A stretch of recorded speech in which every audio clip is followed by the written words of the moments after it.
Bismillahirrahmanirrahim. Assalamualaikum warahmatullahi wabarakatuh. Alhamdulillahi rabbil alamin. Wassalatu wassalamu ala asyrafil anbiya'i wal mursalin nabiyyina Muhammad wa ala alihi wa sahbihi ajma'in. Rabbi shrah li sadri wa yassir li amri wahlul 'uqdatam min lisani yafqahu qawli. Subhanaka la 'ilma lana illa ma 'allamtana innaka antal 'alimul hakim wa la hawla wa la quwwata illa billahil 'aliyyil 'azim. Amma ba'd.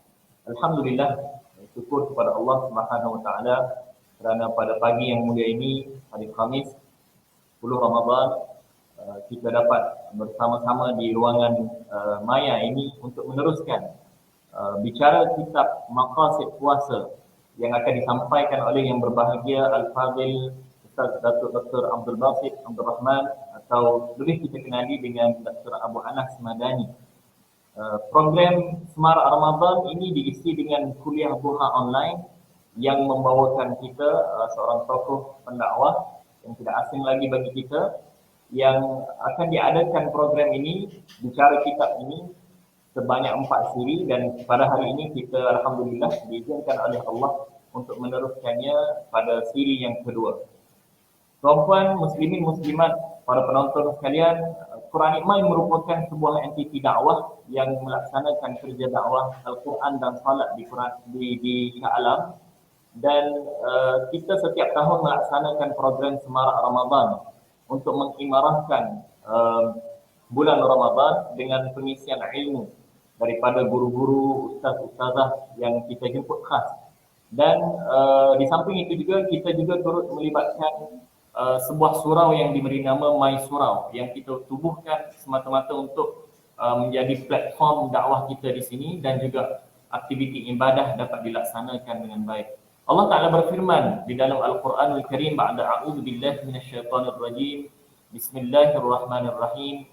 Ya ayyuhalladzina amanu kutiba 'alaikumus shiyam kama kutiba 'alal ladzina min qablikum la'allakum tattaqun. Shadaqallahul 'azim.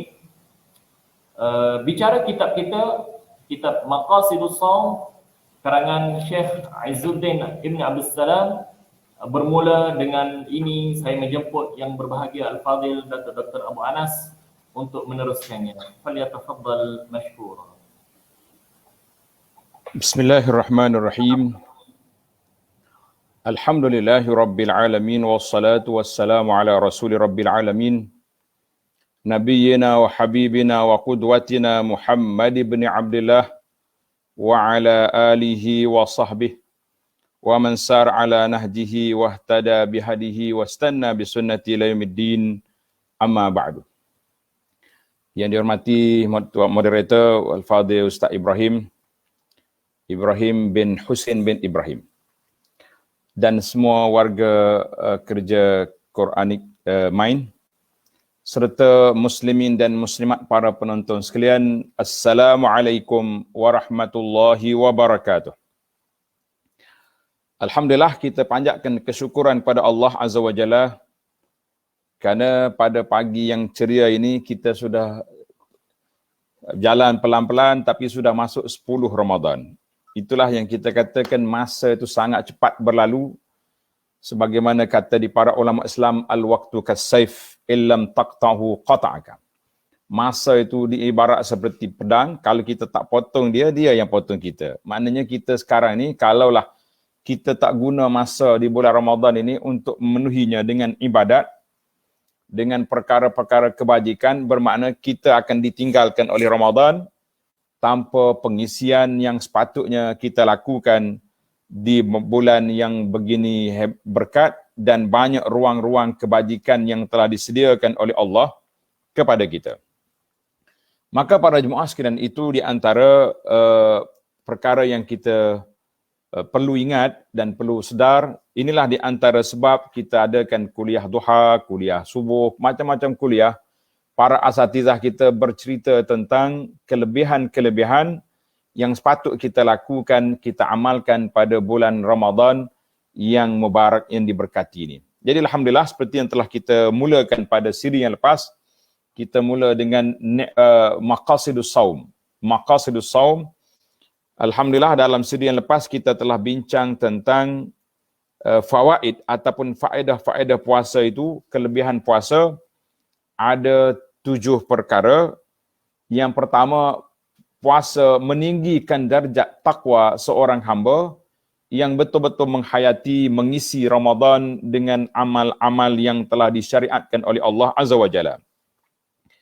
Kemudian kita dah bincang dalam siri yang lepas tentang meninggikan darajat, raf'ud darajat.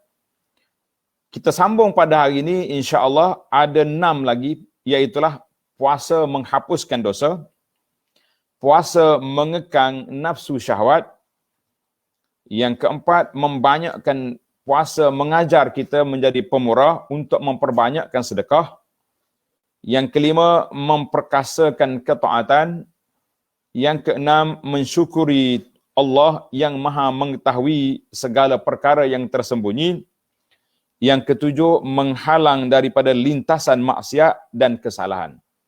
Ini dia panggil fawaid as-siyam ataupun objektif puasa, beberapa 7 faedah yang disebut oleh Al-Imam Izzuddin bin Abdul Salam As-Sulami rahimahullahu taala di dalam kitabnya Maqasid As-Shaum. Jadi alhamdulillah Maqasidus Shaum ini telah diterjemahkan oleh beberapa orang di Malaysia, di antaranya kitab ini yang diterbit oleh Telaga Biru.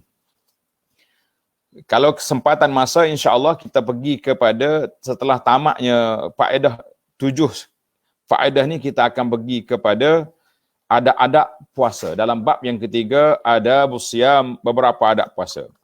Kita akan pergi satu-satu. Sebab masa kita sangat laju dan kita nak seboleh mungkin kita cuba untuk melakukan yang terbaik di dalam suasana yang baik.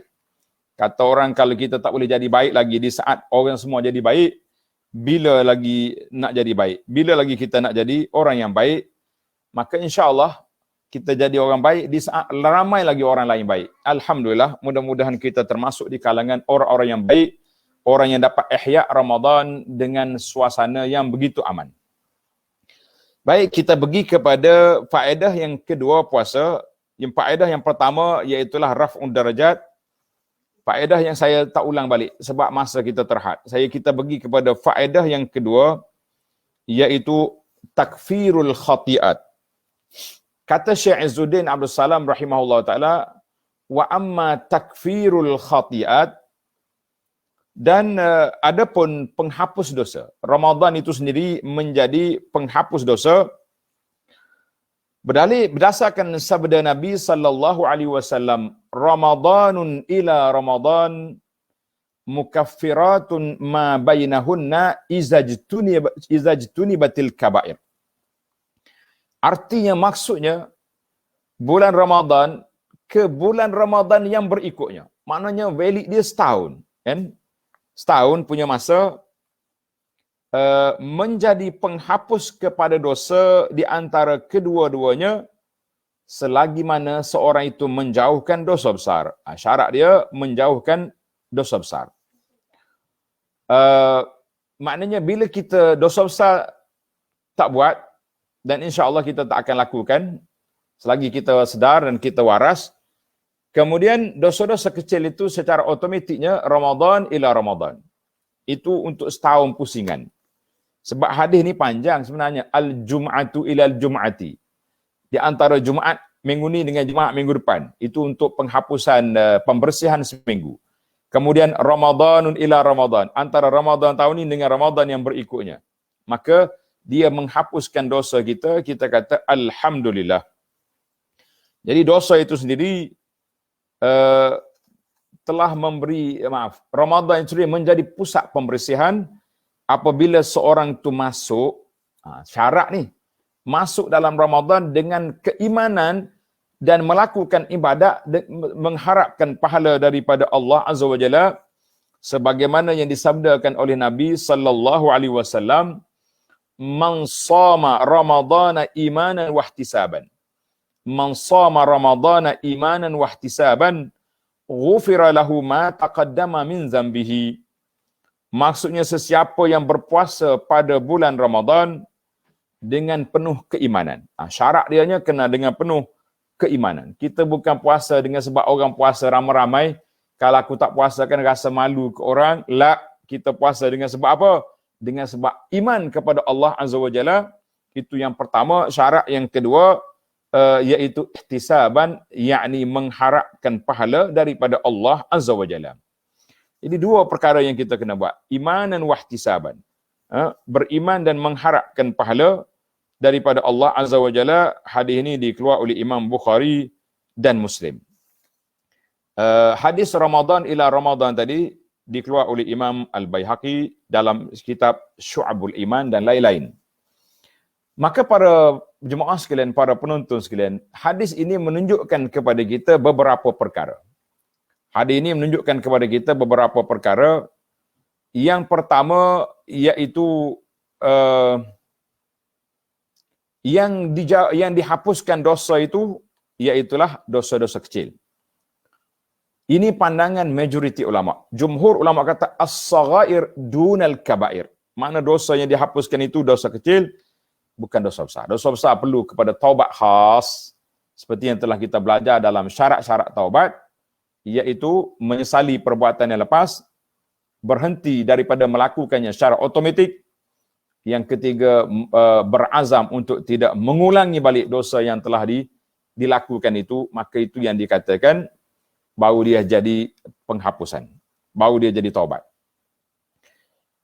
Dan ada pun dosa kecil, itulah yang dikatakan majoriti ulama. Cuma ada sebahagian ulama mengatakan qala ba'du ahli ilmi. Ada kata ulama kata semua dosa dihapuskan, seperti apa yang telah disebut oleh Abu Muhammad Ibn Hazm dan lain-lainnya mengatakan bukan dosa kecil, dosa besar pun dihapuskan. Kita kata rahmatullahi wasi'ah, tetapi kita jangan sedap hatilah. Tunggu Ramadan je, tak payah taubat lah. Sebab majoriti ulama mengatakan perlu kepada taubat. Perlu kepada taubat bagi dosa-dosa besar. Kalau tidak, senanglah orang buat dosa besar, nanti bulan Ramadan, dia tunggu Ramadan ya. Kebetulan dia tak mati lagi, dia hidup lagi, langsung dia pergi, dia buat perkara yang dianggap telah disucikan oleh bulan itu sendiri. Maka dua syarat ni kena ada, imanan wahtisaban. Kemudian kita pergi kepada faedah yang ketiga. Faedah puasa yang ketiga, bagi para pelajar yang menulis, kita ada kadang-kadang ada pelajar kita dia suka tulis.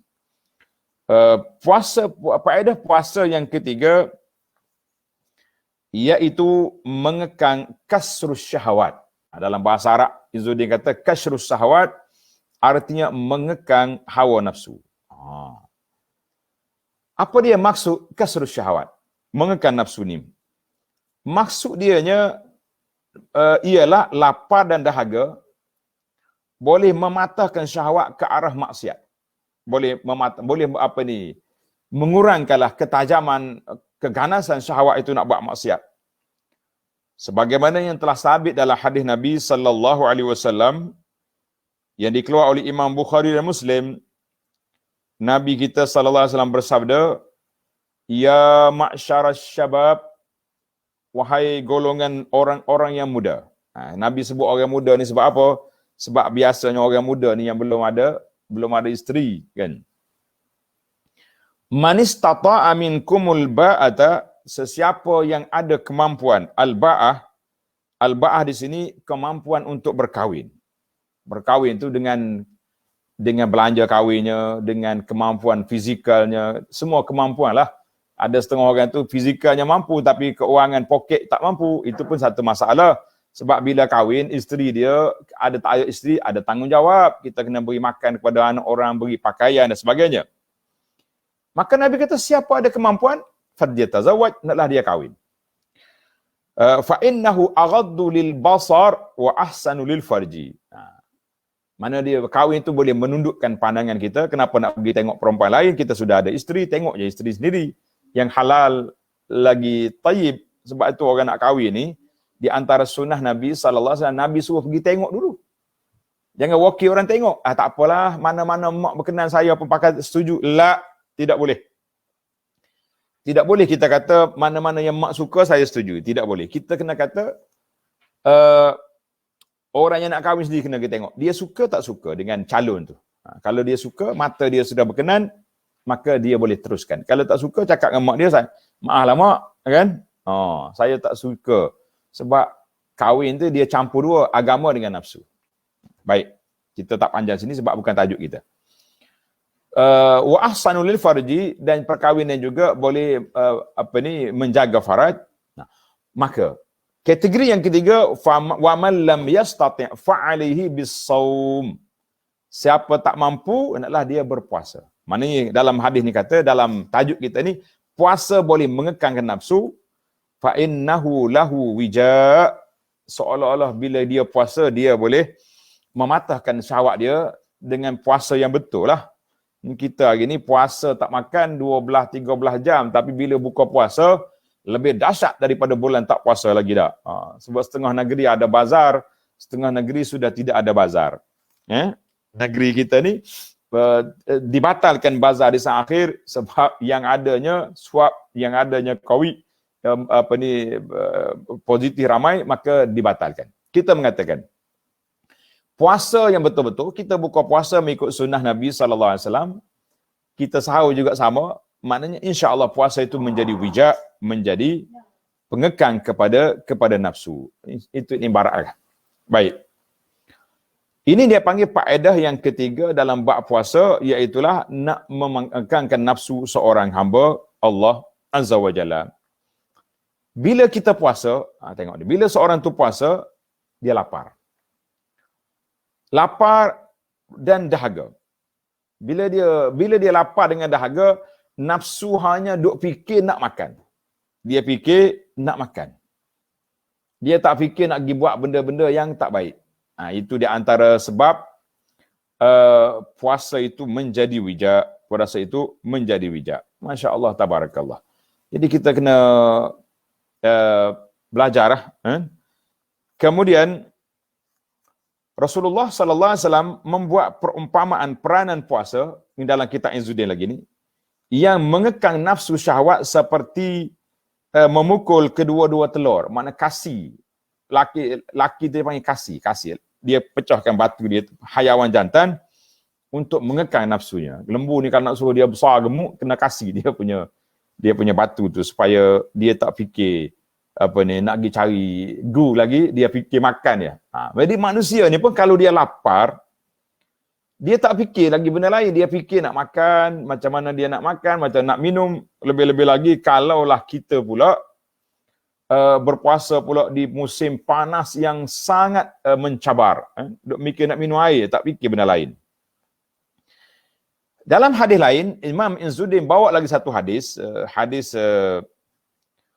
Inna syaitana yajri min ibni Adam majrad dam. Sesungguhnya syaitan mengalir dalam tubuh badan anak Adam melalui saluran darah. Jadi bila darah kita ni mengalir baik, syaitan tu lalu ikut tu. Dia pusing sana, pusing sini. Untuk apa? Untuk nak mewas-waskan anak Adam. Untuk nak was-waskan manusia, maka dia pergi melalui jalan mana? Jalan darah, saluran darah yang ada dalam tubuh manusia. Hadis ini, hadis yajri min ibni Adam majrad dam ini, hadis Bukhari dan Muslim. Cuma mu'alif kita Tuan Syekh Izzuddin rahimahullah ta'ala, dia tambah ada lafaz di belakang hadis, iaitu kata-kata fadayyiku masalikahu bilju'. Fadayyiku masalikahu bilju', maka sempitkanlah laluan syaitan dengan lapar. Itu tambahan, bukan daripada hadis Bukhari dan Muslim. Ia dipanggil hadis mustadrak, makna istidraj, tambahan daripada rawi. Yang pentingnya hadis yang sahih sampai kepada majrad. Nabi sallallahu alaihi wasallam mengatakan sampai kepada majrad dam. Maka sahabat yang meriwayat kata, sempitkanlah lorong syaitan itu dengan cara kita lapar. Mana dengan cara kita berpuasa. Sebab dalam Islam tak ajar kepada kita mogok lapar, yang dia adanya ajar kepada kita berlapar dengan berpuasa. Jadi puasa ni sekaligus boleh menghilangkan kerakusan syahwat manusia apabila dia berpuasa, insya-Allah.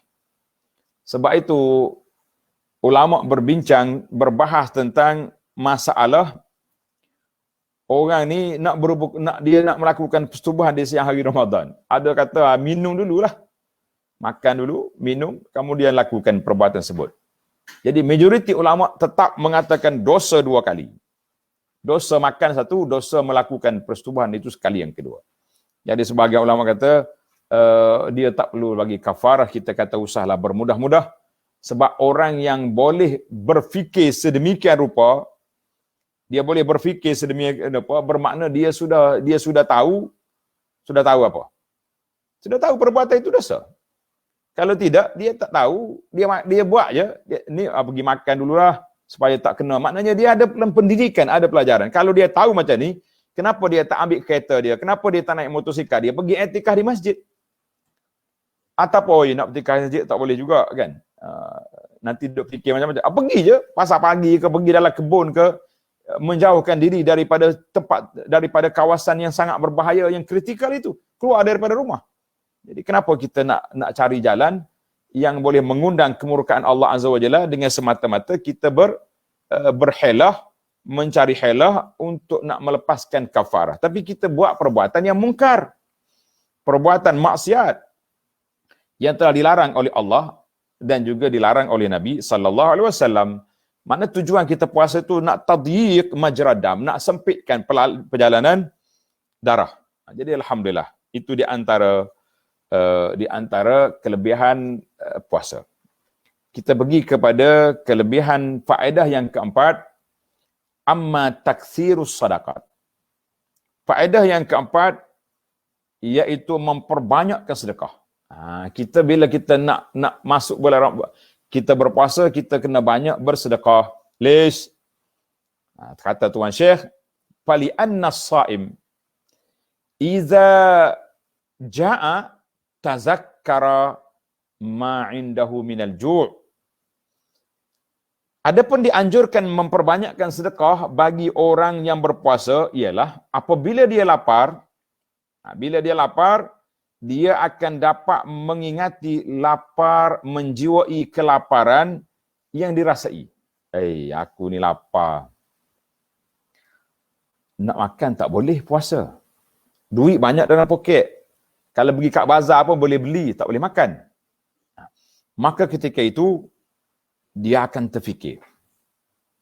Bagaimana dengan orang yang memang tak ada makanan nak makan? Ini dia panggil hikmah. Hikmah puasa.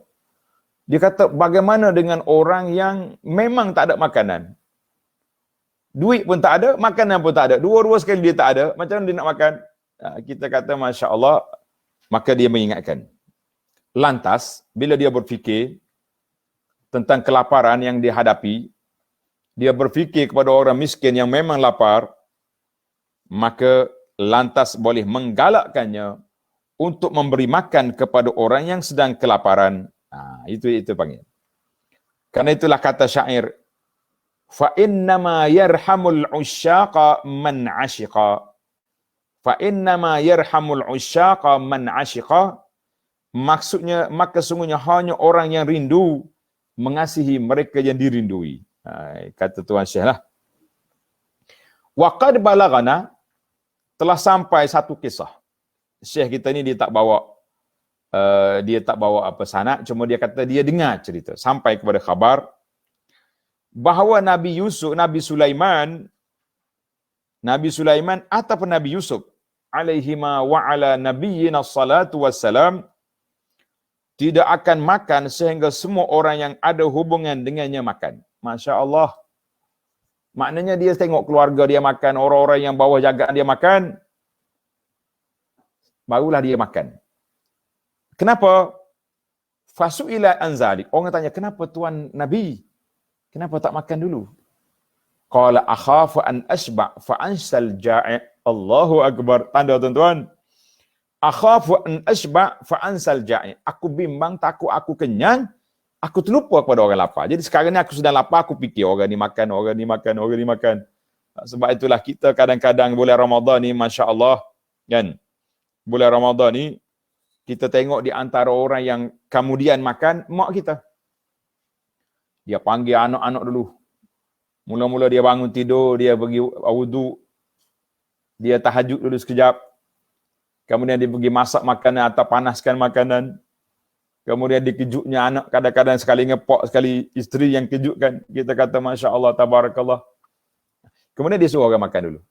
Ini di antara dalam asal kata Sayyidul Qaum, ketua kaum tu dia orang yang paling kemudian sekali minum. Sebab apa? Nak tengok dipastikan orang lain minum. Jadi kita kena ambil lah peluang. Ada lagi sebuah hadis tentang spesifik bersedekah di bulan Ramadan. Iaitu hadis afdalus sadaqati fi Ramadan. Afdalus sadaqah fi Ramadan. Sedekah yang paling afdal itu di bulan Ramadan. Tetapi hadis ini kata ulama hadis dhaifun, hadis ini dhaif. Hadis dhaif. Tapi memadai untuk kita nak mengambil peluang sedekah ini, kita belajar daripada sirah Nabi sallallahu alaihi wasallam. Nabi sallallahu alaihi wasallam sangat pemurah, bagaimana kata Ibnu Abbas, Nabi pemurah, ajwadun nas, dan sangat pemurah dia bila ketika bulan Ramadan, dan lebih-lebih lagi sewaktu Jibril datang mudarasatul Quran, berbincang Al-Quran ataupun ulang kaji Quran, maka ketika itu Nabi kita karihil mursalah, lebih kencang daripada angin yang bertiup. Kita kata Masya Allah. Jadi tuan-tuan dan puan-puan, kita kena belajarlah. Nabi kita pemurah, Nabi kita mengajar kepada kita supaya banyak bersedekah, maka kita ambil peluang ini, kita sedekah banyak-banyak, insya-Allah. Mudah-mudahan kita termasuk dalam ihya Ramadan kita yang penuh. Ihya Ramadan penuh dengan kebajikan-kebajikan yang kita buat, yang kita lakukan. Hadis ini hadis Afdhalus Sadaqah tadi dikeluar oleh Imam Tirmizi, walaupun sanad dia lemah, tapi ada lagi kisah realiti daripada kehidupan Nabi sallallahu alaihi wasallam. Sebab itulah tuan Syekh kita ni rahimahullah, Syekh Izzuddin, dia tak sebut hadis tu. Dia tak sebut hadis tu. Cuma kita mengatakan oleh kerana bulan ni bulan yang mulia, bulan yang baik, peluang-peluang untuk kita, sebab itulah ada galakan supaya kita memberi makan orang yang berpuasa, kan? Beri makan orang berpuasa. Sebab apa? Sebab kita boleh pahala yang besar, meraih pahala orang berpuasa. Baik, hadis itu pun ada perbincangan. Kata di ulama, orang bulan Ramadan ni orang nak ibadat, nak iktikaf di masjid, nak baca Quran. Maka kalau kita beri nafkah, beri makan kepada mereka, menyebabkan mereka tak berfikir panjang untuk apa? Untuk nak sibuk pergi cari makan lagi. Aku ni boleh je teruskan dengan ibadat-ibadat, tak larat kerja sepanjang hari, kita kerja separuh hari je. Yang lain-lain makanan sudah disediakan, sudah disiapkan oleh orang. Maka mereka mengatakan ini di antara peluang yang besar untuk kita beri galakan orang beribadat. Sebab dia tak mikir lagi tentang makan dengan minum. Sebab makan dengan minum dia sudah disediakan. Kita kata Alhamdulillah ala kulli hal. Jadi pada majmuah sekalian, baik, sedekahlah. Bulan Ramadan ni kita sedekah, tak kira lah. Lebih-lebih lagi kalau kita sediakan peruntukan untuk sedekah bila? Pada malam 10 akhir Ramadan. Sebab mengharapkan malam Lailatul Qadar. Jadi ada orang tanya, Ustaz, payahlah, kan? Susah kita nak pergi cari orang miskin, kita nak baca Quran. Saya kata tuan-tuan, zaman kita ni mana ada payah, kan? Semua pusat-pusat ni, Quran Mai ni ada nombor akaun dia. Yayasan pondok kita ada nombor akaun dia. Jadi kita siap nombor-nombor akaun ni, bila mari je malam 10 akhir, kita tengok. Ini untuk orang mengaji Quran. Ini untuk peruntukan untuk beri makan orang buka puasa. Ini untuk pembangunan. Ini untuk wakaf. Jadi, Alhamdulillah, kita kata semua tempat itu ada ruangnya untuk kita berinfak. Alhamdulillah. Syukur pada Allah Azza wa Jalla yang telah membuka ruang dan buka pintu kepada kita. Pintu kebajikan itu banyak, sangat mudah. Kalau dulu susah kita kena pergi cari orang miskin, sekarang ni orang miskin berada depan mata kita. Kita buat ya senarai. Malam ni untuk kumpulan ni. Malam esok untuk kumpulan ni. Ataupun setiap malam kita bagi. Contoh kita kata, kita ada peruntukan 100 malam. Maknanya untuk 10 malam tu kita ada bajet 10,000. 1,000. Kan? Kalau 10,000 lagi baik. 10,000 lagi baik. Tapi saya letak yang minimal lah. Murah-murah dulu. Jadi kita ambil, berapa tempat kita nak. Oh, ada rumah anak yatim, ada pondok, ada pusat pengajian Quran, ada beri untuk infak makanan, ada untuk wakaf. Jadi kita bagi ke 10, insya-Allah kalau kebetulan malam kita lalu itu malam Lailatul Qadri, bahagia tuan-tuan. Semua channel pintu kebajikan kita masuk dengan infak kita, dengan sedekah kita, masya-Allah, tabarakallah. Alhamdulillah, itu nikmat, itu peluang yang Allah Taala anugerahkan kepada kita. Mari kita ambil peluang. Baik, masa kita sangat terhad, kita buka satu tajuk, kita pergi kepada faedah yang kelima. Tawfirut ta'at. Faedah yang kelima, tawfirut ta'at, iaitu meningkatkan, memperkasakan ketaatan kita kepada Allah Azza wa Jalla. Kita kuatkan ibadat kita. Sebab apa nak kuatkan ibadat? Sebab apa? Tengok. Kata Izzuddin rahimahullah, apabila seseorang yang berpuasa itu mengingati kelaparan dan kehausan ahli neraka, na'udzubillah, orang dalam neraka esok tak ada air, wasuqu ma'an hamiman, air panas, ataupun tembaga yang cair, ataupun tengok yang kita tengok tengah jalan orang buat tu, kan, itu sangat panas itu je minuman, zakum, makanan. Kita kata Masya Allah, bila kita teringat kehausan ahli neraka, kita teringat kelaparan mereka, ini akan menggalakkannya untuk memperbanyakkan ibadat, ketaatan supaya terselamat daripada api neraka. Kita ingatlah. Maknanya aku ni duduk atas dunia ni banyak peluang, banyak ruang yang kita boleh buat, kan? Sebab itu dalam bab puasa ni, Nabi kita sallallahu alaihi wasallam sebut hadis yang panjang tapi lafaz yang sama, cuma dia tukar tempat. Di antara hadis dalam Bukhari Muslim, Nabi kata, man sama Ramadan. Siapa dia berpuasa Ramadan? Satu. Yang kedua, man qama Ramadan. Siapa yang berdiri pada malam-malam Ramadan. Yang ketiga, man qama Lailatul Qadri. Siapa dia berdiri beribadat pada malam Lailatul Qadar. Tiga-tiganya sama ekor. Imanan wa ihtisaban, ghufira lahu ma taqaddama min zambihi. Tiga kategori yang kamu buat tadi. Siapa dia melakukannya dengan keimanan kepada Allah Azza wa Jalla, ihtisab, mengharapkan pahala daripada Allah, maka diampunkan dosa-dosa dia yang lepas. Jadi kita ambil peluang. Sebab itu kata ulama, puasa dengan Quran tidak berpisah. Sebab apa tak berpisah? Sebab Nabi sallallahu alaihi sebut, Allah Ta'ala sebut dalam Quran, syahrul Ramadan allazi unzila fihil Quran. Bulan Ramadan itu bulan turun Quran. Jadi dia, Ramadan itu menjadi bekas kepada Al-Quran. Ramadan menjadi bekas kepada Al-Quran. Jadi kita perkasakanlah ketaatan kita. Kalau hari lain boleh baca 5 muka, ya, patut bulan Ramadan ni 5 juzuk. Ustaz Abu Anas jangan ganas-ganas. Bagi kami peluang sikit nak bernafas. Ada 2 juzuk. Tak mampu, 1 juzuk. Tak mampu juga, ini taraf, tahu nak kata taraf mana kita ni. Mungkin taraf OKU dah dalam bab ibadat ni. Takkanlah sebulan Ramadan kita tak boleh khatam. Di saat saya bergurau lah, saya kata, kalau dulu kata tak pandai baca Quran ni, memang tak pandai sungguh. Sekarang ni pen boleh baca Quran. Pen boleh baca Quran, kita pula tak baca Quran. Kita kata tak boleh baca. Paling kurang kalau kita ada pen baca Quran, kita ikut dia baca. Ikut, kita letak berjalan pen sekali dengan bacaan, kita ikut apa yang dia baca, insya-Allah boleh khatam. Dan boleh pahala khatam, insya-Allah. Ini saya tengok ada orang sebar video, ustaz-ustaz kita pun janganlah tuhbit ihbat al-himam. Jangan meruntuhkan semangat orang nak ibadat. Dia kata siapa dia baca Quran tak faham, tak boleh pahala. Kita kata masya-Allah, mentang-mentang dia pandai baca Quran, dia tutup pintu orang lain nak baca Quran. Kita kata baca. Tahap yang pertama dia boleh pahala baca Quran. Setiap huruf digandakan 10. Kan? Itu tahap yang pertama. Kemudian tahap yang kedua, kalau dia boleh memahami, itu lagi tinggi darjat.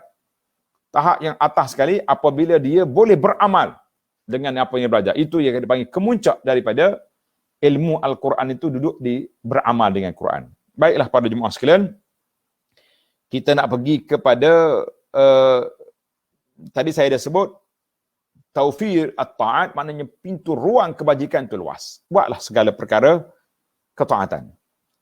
Kemudian kita pergi kepada yang keenam, wa amma syukru alimil khafiyat. Yang keenam, mensyukuri Allah, Tuhan yang maha mengetahui segala perkara yang tersembunyi. Apa dia? Apabila seorang berpuasa, pasti dia akan mengenali nikmat yang Allah berikan kepadanya, yang nikmat Allah yang diberikan kepadanya, sama ada nikmat kenyang atau nikmat kehausan. Nikmat kenyang ataupun rai. Rai ni makna kita lapar, dahaga. Kehausan. Kehausan. Nikmat dahaga. Jadi kita ni nikmat kenyang ataupun nikmat kepuasan. Maknanya tak dahaga lah. Puas kita. Kepuasan daripada dahaga. Baik.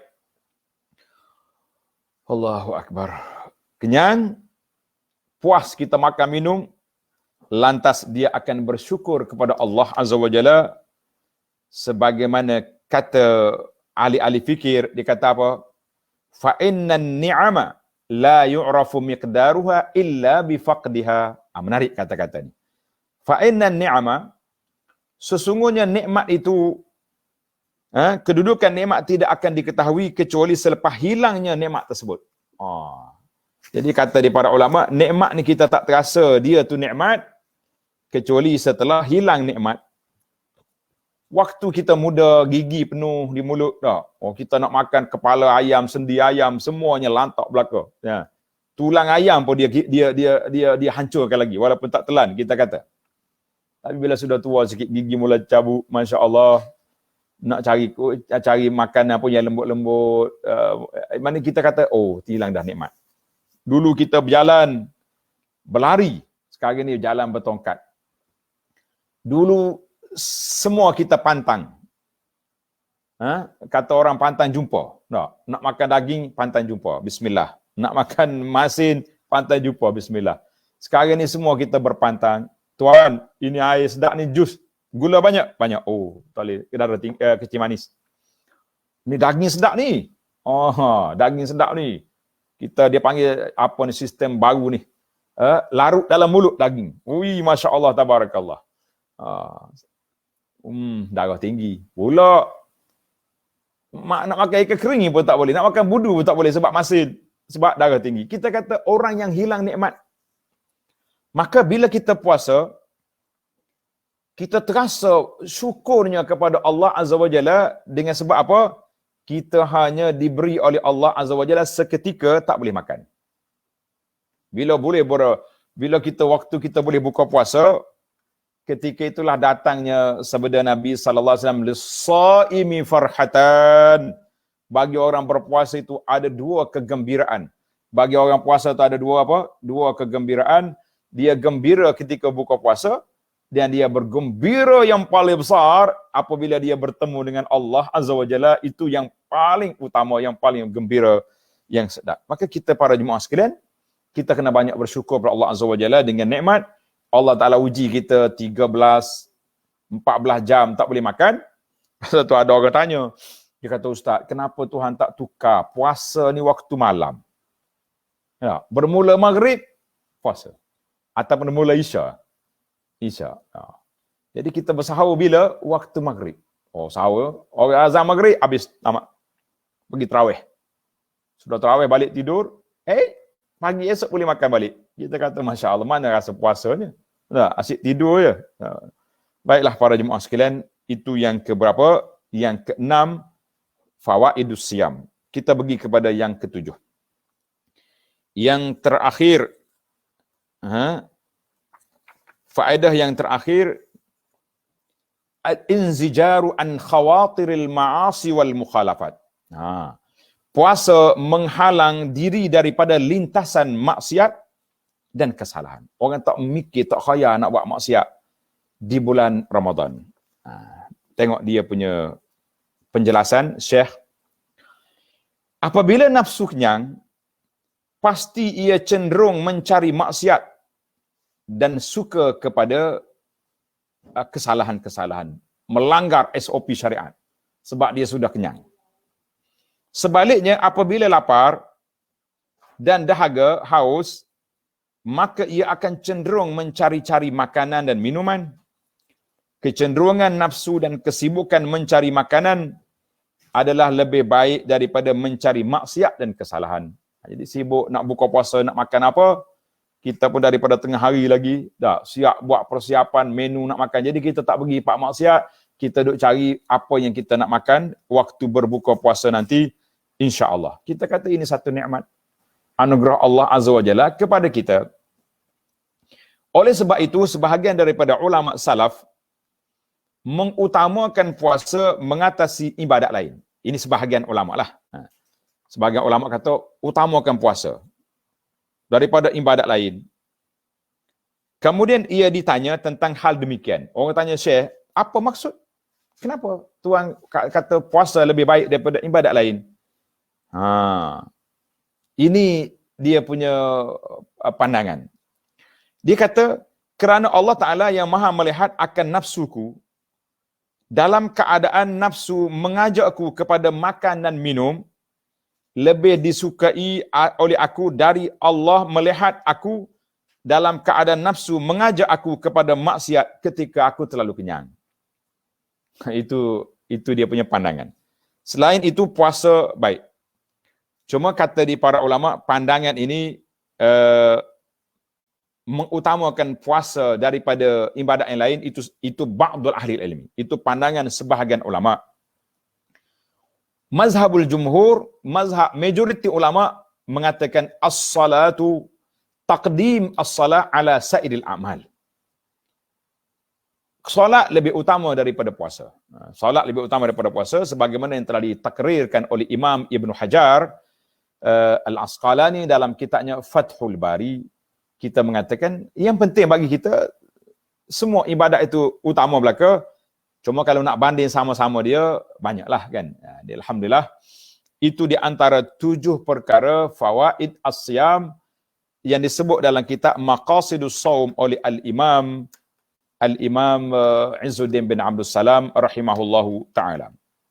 Kemudian Syekh kata apa? Walis saumi fawaidu kathiratun ukhar. Puasa itu banyak lagi faedah-faedah yang lain.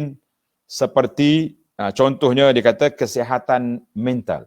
Bila kita puasa, otak kita tak banyak gangguan. Betul ni. Sebab kalau kita belajar dalam kitab, kitab Ta'limul Muta'alim, ada talibul ilmi, di antara perkara yang ditekankan kepada kami waktu kita duduk belajar ngaji pondok, dia kata taqlilul akil, kurangkan makan.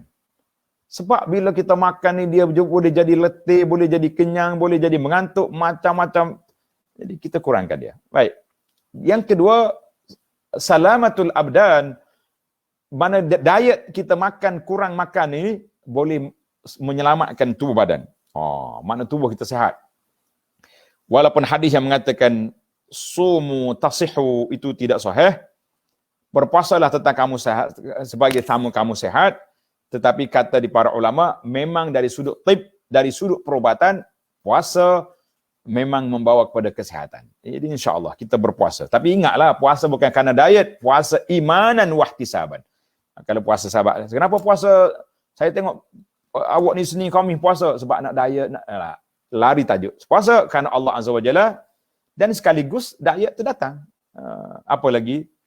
Itu yang dikatakan oleh Syekh Izzuddin. Maknanya kalau kita ambil yang 7, yang ke-8-nya boleh menajamkan minda dengan buat puasa, yang ke-9 boleh menjaga kesihatan, diet yang baik.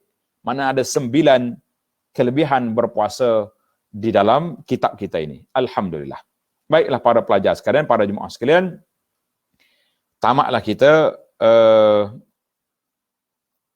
Baik, satu lagi, Syekh juga mengajar kepada kita, di antara kemuliaan puasa, ialah sesiapa yang memberi makan untuk orang berbuka puasa, nascaya dia akan mendapat pahala seperti orang yang berpuasa. Dia panggil penutup kepada kelebihan ni, mana 10 lah kita ni. 10 faedah puasa. 10 faedah puasa. Tanda yang ke-10, hadis Nabi SAW, man fattara sa'iman, siapa dia beri makan orang berpuasa, mana kita beri orang buka puasa, satu makanan yang kita cukup lah, cukup. Dia makan tu dia rasa kenyang dah. Tak semesti sampai mereka menyana macam ulas hawa makan kambing tu lah. Maknanya kita beri satu wajibah, dia panggil wajibah. Ada buah tamar, ada kurma, ada roti. Kita orang Melayu ni ada nasi sikit. Cukup. Alhamdulillah ada air. Kana lahu mislu ajrihi, bagi dia pahala seperti orang yang berpuasa, ghaira annahu la yanqusu min ajri shaim syai'an, tanpa mengurangkan pahala orang yang berpuasa itu. Kita kata alhamdulillah, hadis ini dalam Sunan At-Tirmizi. Mudah-mudahan walaupun ada sebagian ulama hadis mengkritik tentang hadis ini sanad dia, tapi ramai yang mengatakan hadis itu diterima. Kita kata alhamdulillah. Baiklah para jemaah sekalian, 10 perkara. Maka sesiapa yang memberi makan, tengok Tuan Syekh ni kata apa ni. Dia kata siapa yang beri makan apa? Beri makan kepada 36 orang yang berpuasa pada setiap tahun. Menarik juga ni. Kita beri makan kepada orang seramai mana? Seramai 36 orang. Ini dalam kitab ni, kitab Izzuddin lagi. Yang berpuasa pada setiap tahun, seolah-olah ia telah berpuasa selama setahun. Seolah-olah. Maknanya ganjaran pahala. Sebab setiap hari kita boleh ambil pahala orang yang berpuasa. Berapa lama? Jadi kalau 36 orang, kalilah sehari seorang jadi 10, ganda kan. Macam kita puasa juga, puasa sebulan, diikuti dengan puasa sunat Syawal 6 hari, maka faka'annama samad dahri, seolah-olah dia puasa setahun penuh. Jadi kita pun, Izzuddin kata, siapa dia beri makan kepada 36 orang berpuasa pada setiap tahun, orang yang berpuasa, seolah-olah dia telah berpuasa selama setahun. Bahkan siapa yang membanyakkan amalan, iaitu memberi makan untuk orang berbuka puasa dengan niat ini, pasti Allah Ta'ala menulis baginya puasa bertahun-tahun lamanya, insya-Allah. Sesiapa yang melakukan qiyam dalam bulan Ramadan dengan penuh keimanan dan ihtisab, maknanya penuh keimanan tu, maknanya kita lakukan dengan iman dan mengharapkan pahala, pasti akan diampunkan dosanya oleh Allah Azza wa Jalla. Ini berdasarkan hadis Nabi SAW yang telah kita baca tadi. Man qama ramadana imanan wa ihtisaban ghufira lahu ma taqaddama min zambihi. Siapa dia berpuasa dengan mengharapkan pahala, maka diampunkan dosa-dosa dia yang lepas. Kita kata alhamdulillah. Baik, kita ada satu bab, al-babus salis. Bab yang ketiga, fi adabihi, adab berpuasa. Dia adab berpuasa ni kita ambil lah. Ada 6 adab. Dan saya akan ambil secara ringkas-ringkas sebab kita tak ada masa banyak dah kan. Yang pertama, tanda ni. Yang pertama, adab orang berpuasa. Ini yang kita tekankan di antara perkara yang mesti diperbesarkan dalam kita berpuasa ini, iaitu kita kena puasa dengan adab-adabnya, dengan etikanya, dengan caranya. Ada setengah orang dia puasa, tak makan, tak minum saja, tapi yang lain-lain itu lantaklah, nyentam sana sini. Kita mengatakan ini tidak sempurna puasa. Maka yang pertama, wahya sittatun. Tuan Syekh kata 6 perkara. Yang pertama, memelihara lidah dan anggota badan daripada melakukan maksiat. Tanda dulu, kita ambil 6 perkara. Yang pertama, jaga lidah. Dan juga jawarih, anggota kita ni, lidah, tangan, kaki. Sekarang ni kalau sebut bab lidah, ramai orang senyum. Saya tak bercakap. Tangan je duduk share, duduk komen, duduk kutuk. Samalah tu. Yang kedua, memberitahu bahawa kita berpuasa sekiranya diajak makan. Ini orang puasa sunat ni. Orang puasa Ramadan ni, semua orang tahu kita puasa. Kalau ada orang ajak makan tengah hari, dia tu memang kena masalah mental lah. Yang ketiga, membaca sesuatu sebelum berbuka puasa. Kita ada adab buka puasa, apa yang kita nak. Yang keempat, membuka puasa, memulakan berbuka dengan rutab. Rutab tu tamak yang lembek, yang baru masak. Ataupun dipanggil separuh masak. Itu dipanggil rutab. Tapi yang keras tu, yang hijau orang duk jual dengan tangkal tu, itu dia panggil balah. Balah tu keras, bukan itu. Yang sudah masak. Itu baru jadi rutab. Kalau tak ada rutab, tamar. Seperti tamar yang kita duk beli, ajwah lah, ambar lah, dia punya macam-macam tamar jenis kan, orang duk jual sekarang ni. Kalau tak ada, air.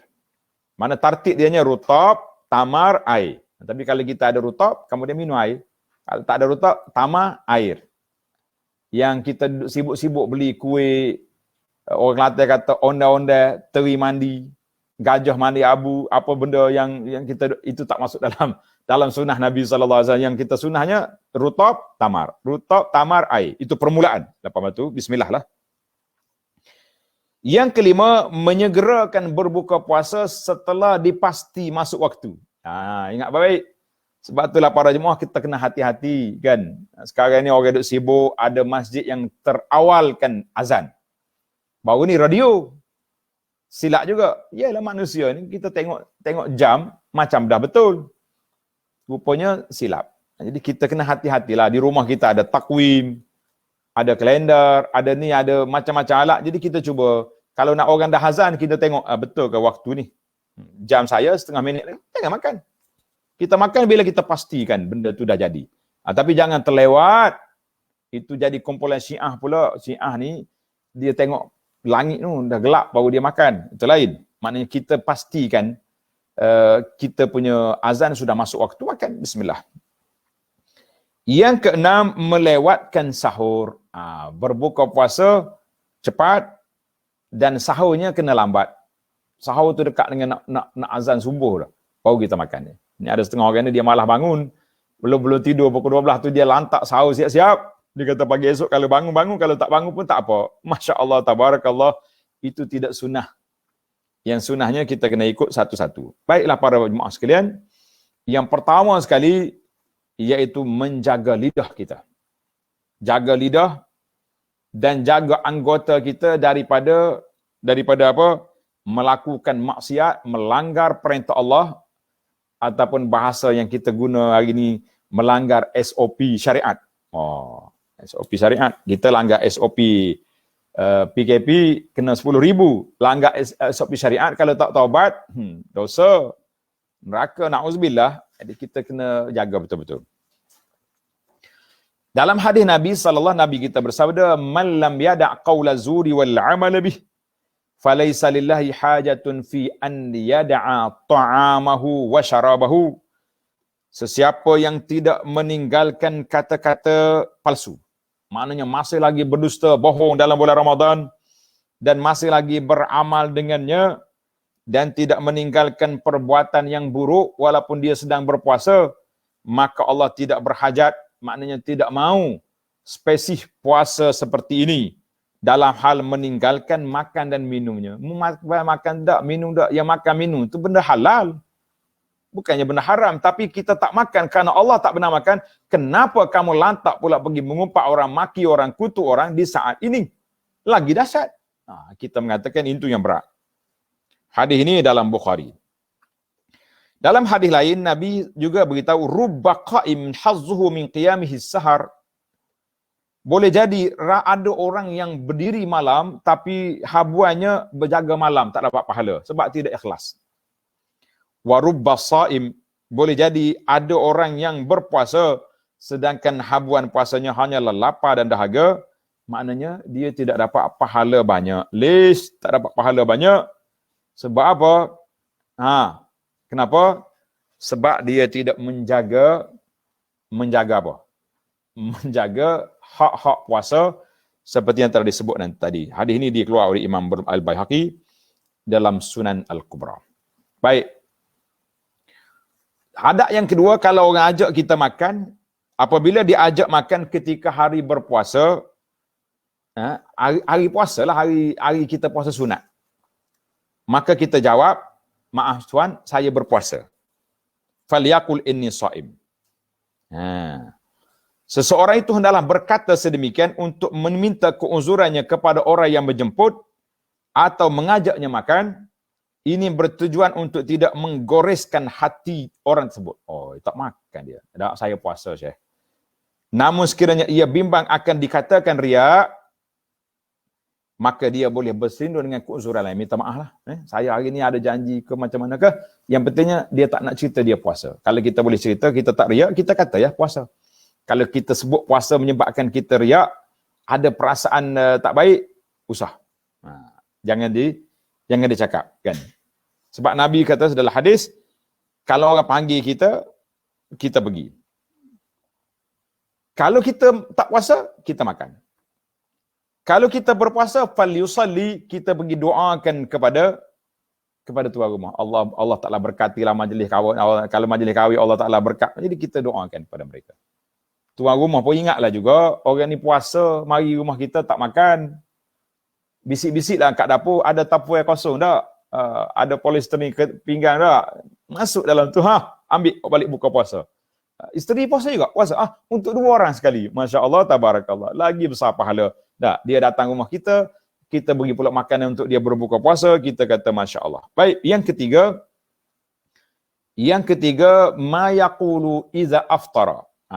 Ini yang kita kena belajar. Apabila kita buka puasa, apakah bacaan? Bacaan kita nak baca apa? Di antara bacaan-bacaan yang waridnya yang Nabi kita sallallahu alaihi wasallam baca, iaitu setelah berbuka puasa. Mula-mula kita azan, kita baca bismillah dululah. Bismillah, makan. Makan rutab, makan tamar, minum air.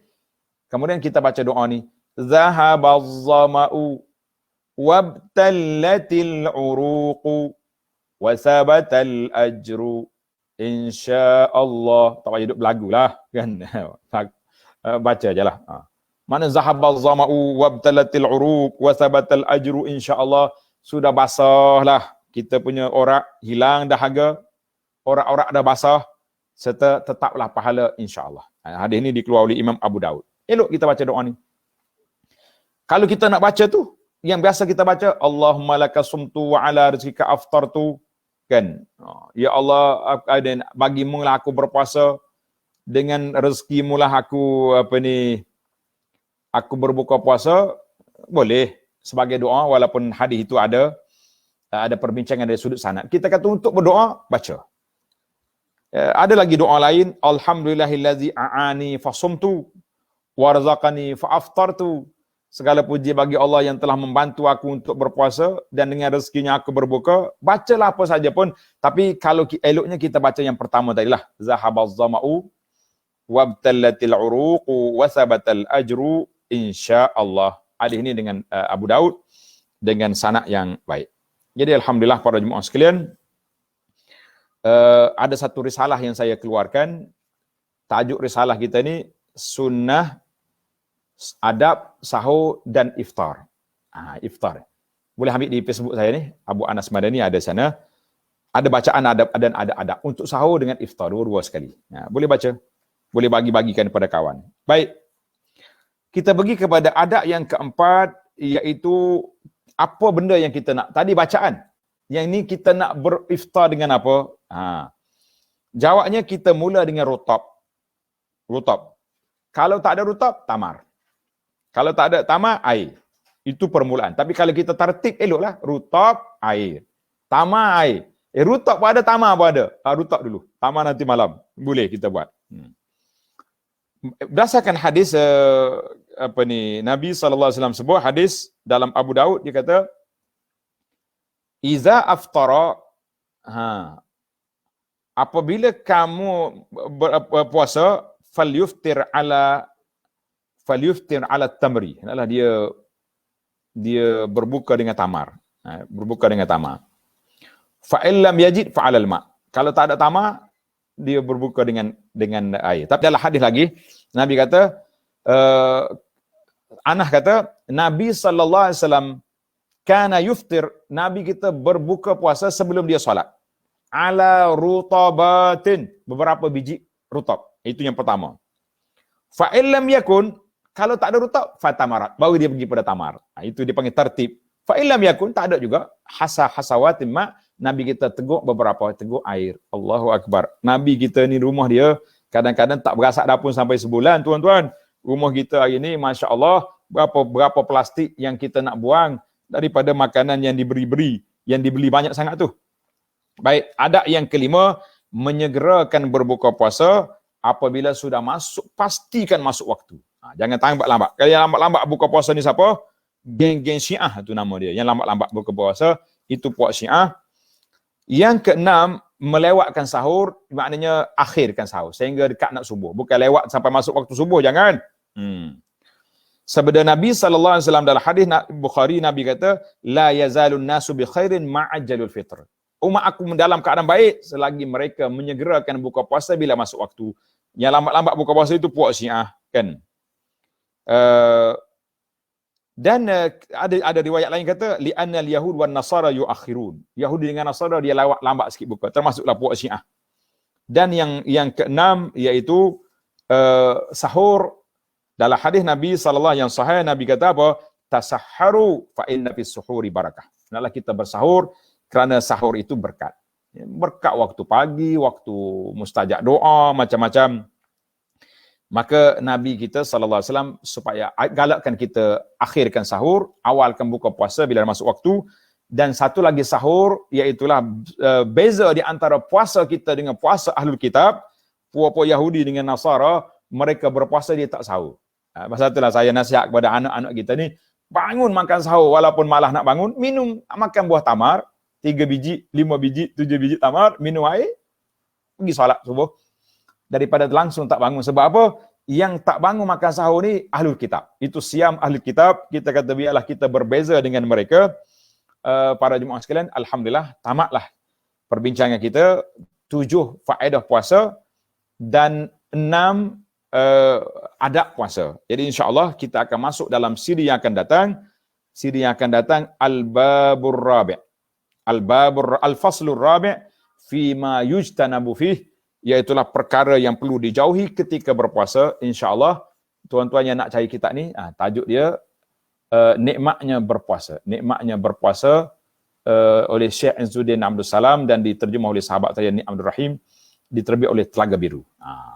Beli kitab ni. Kecil je ni. Mudah. Jadi sekian dululah. Terima kasih kepada pihak moderator Ustaz Ibrahim dan juga kepada sahabat-sahabat di Quran main di atas peluang yang diberikan ini. Mudah-mudahan ada manfaatnya insya-Allah. Sekian. Assalamualaikum warahmatullahi wabarakatuh. Waalaikumsalam warahmatullahi wabarakatuh. Alhamdulillah.